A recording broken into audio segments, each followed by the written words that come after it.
BJP रुकन assembly Raja Singh ने रियासती वजीर के.टी. रामाराव की जानिब से मशहूर कॉमेडियन मुनव्वर फारूकी को हैदराबाद में 9 जनवरी को शो मुनक़िद करने की इजाज़त देने पर बरहमी का इजहार करते हुए बताया कि मुनव्वर फारूकी के कॉमेडी शो पर मुल्क की 16 रियासतों में पाबंदी आयद की गई है, क्योंकि मुनव्वर फारूकी अपने शो में हिंदू तबके के देवी देवताओं का मजाक उड़ाता है। उन्हें हैदराबाद में शो मुनक़्क़द करने की के.टी. रामाराव ने किस तरह इजाज़त दी, इसकी वजाहत करें। को देवी देवताओं के ऊपर वो कमेंट करता है। सभी भाई बंधुओं को जय सिया राम। मैं आपका राजा सिंह।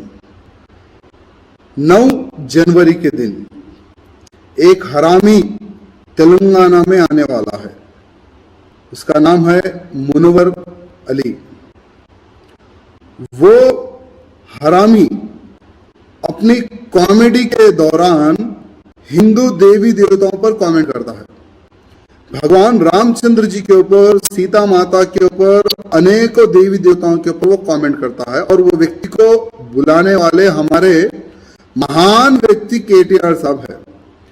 और वो मुनव्वर मादर, गाली आ रही है मुझे, ठीक है, अब सही, बहुत सारे लोग ये वीडियो देखेंगे, गाली तो नहीं देना चाहूंगा।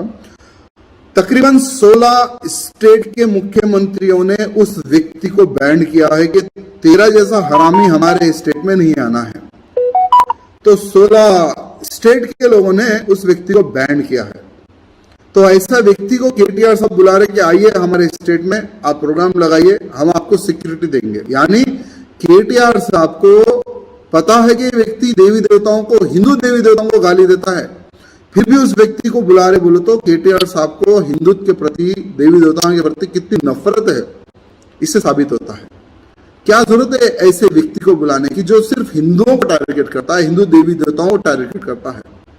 इसके बहुत सारे यूट्यूब पे वीडियो है, आप देख सकते हैं। हर वीडियो में गुजरात के दंगे को लेकर कॉमेडी करता है, साधु संतों को लेकर कॉमेडी करता है,